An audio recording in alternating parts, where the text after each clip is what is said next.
रामी बौरानी एक पतिव्रता नारी की कहानी है। सालों साल पति से दूर रहकर भी पति के लिए उसका प्रेम और निष्ठा बिल्कुल भी कम न हुई। ऐसा कहा जाता है कि रामी की पतिव्रता सीता और सावित्री से कम नहीं थी। रामी बौरानी में बौरानी शब्द बहू या बहुरानी शब्द का पहाड़ी पर्याय हो सकता है। एक गांव में रामी नाम की विवाहिता अपनी सास के साथ रहती थी। कम उम्र में ही रामी की शादी हो गई थी। शादी के बाद ही रामी का पति दिल्ली हुमायूं की फौजी में भर्ती होने चला गया। सास और बहू में काफी प्रेम था। वे दोनों माँ बेटी की तरह रहती थी। सास घर के काम करती और रामी बाहर गाय बकरी को चराने और खेती बाड़ी का काम संभालती थी। रामी अपने पति से बहुत प्रेम करती थी। उसकी याद में रामी काफी उदास रहती। वही हाल रामी की सास का भी था। बुढ़ापे में बेटे के दूर रहने की चिंता उसे खाए जा रही थी। वे दोनों ऐसे ही अपने दिन काट रहे थे। देखते देखते 11-12 साल बीत गए और रामी का पति ना लौटा, ना उसने अपनी खबर भेजी। रामी को यकीन था कि उसका पति एक दिन जरूर वापस आएगा। एक दिन रामी तपती गर्मी में खेतों पर काम करते करते थक गई। उसने आसपास के खेतों में नजर दौड़ाई। बाकी औरतें घर जा चुकी थी। काम में मग्न रामी को खबर ही नहीं लगी कि सब औरतें कब चली गई। काम और गर्मी से वो काफी थक चुकी थी। प्यास से उसका गला सूखने लगा। रामी ने सोचा थोड़ा ही काम बचा है, पूरा करके ही जाती हूँ। वो काम में लगी ही थी कि पीछे से उसे कोई आवाज आती सुनाई दी।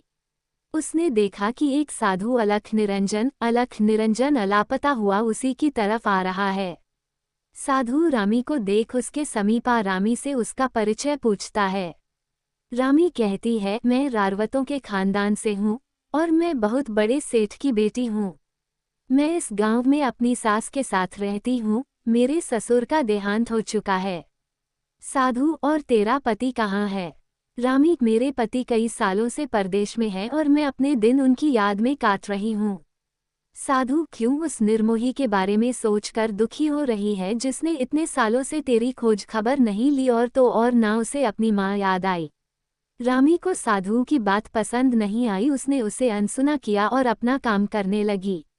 साधु ने फिर उसे टोकते हुए कहा, क्यों अपनी ये अमूल्य जवानी उस निर्मोही के याद में बर्बाद कर रही है? चल, बौरानी छांव में बैठकर अपना मन हल्का करते हैं। और रामी को छूने की कोशिश करने लगा।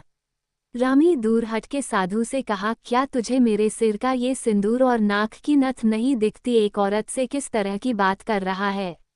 रामी ने फिर धमकाते हुए कहा, तू जोगी है या ढोंगी जोगी है? तू जा यहाँ से, आगे से यहाँ दिखा भी तो देख लेना।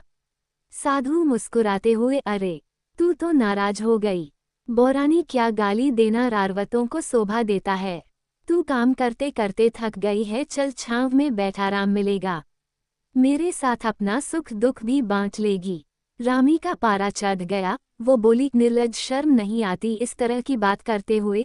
सुख दुख बांटने का इतना ही मन है तो जा अपनी माँ बहन के साथ बांट। रामी की बात सुनकर साधु हंसने लगा। रामी, चुपचाप यहाँ से चले जा, ये देख रहा है ना कुदाली यही तेरे सर में दे दूंगी। रामी का गुस्सा देख साधु वहां से चला गया।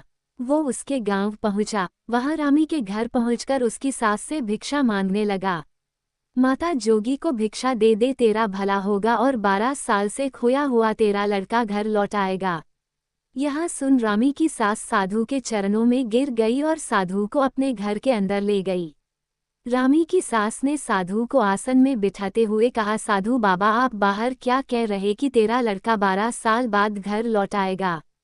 साधु हंसते हुए, पर मौ भूखे पेट भजन ना होत, सुबह से भूखा हूँ, पहले भोजन फिर और बातें। रामी की सास, साधु बाबा आप बैठो, मैं जल्दी से भोजन चूल्हे पर चढ़ा देती हूँ। इतने में रामी भी खेत का काम करके आ गई। अपने आंगन में उसी साधु को बैठा देख रामी को फिर गुस्सा आ गया। उसने साधु से कहा, अरे कपटी, तू मेरे घर तक पहुँच गया। बहू की आवाज सुनकर सास बाहर आई। उसने पूछा, बहू क्या हुआ? बहू ने बताया, माँ ये कोई साधु नहीं, कपटी है। सास ने बहू से कहा कि एक साधु के बारे में ऐसे नहीं बोलते, तू अंदर जा और भोजन परोस, मैं आती हूँ। रामी ने भोजन परोसा। सास को बुलाया। सास भोजन लेकर साधु को देने लगी। साधु ने देखा कि भोजन पत्तों में परोसा है। साधु बोला, ये क्या, अब मैं पत्तों में भोजन करूंगा, मुझे उसी थाली में भोजन दे जिस पर रामी का पति भोजन करता था।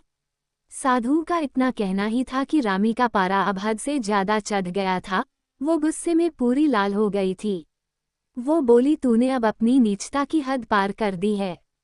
तेरी हिम्मत कैसे हुई ये कहने की। रामी के गुस्से का ये रूप देखकर साधु भौचक्का रह गया। उसने साधु का चोला उतारा और माँ के पैरों में गिर गया और बोला, माँ, पहचानो मुझे, मैं तुम्हारा बेटा हूँ, बीरू। और रामी, मुझे माफ कर दो, मैंने तुम्हारे प्रेम और इंतजार की परीक्षा ली। तुम्हारे पतिव्रत प्रेम और निष्ठा को दुनिया हमेशा याद रखेगी।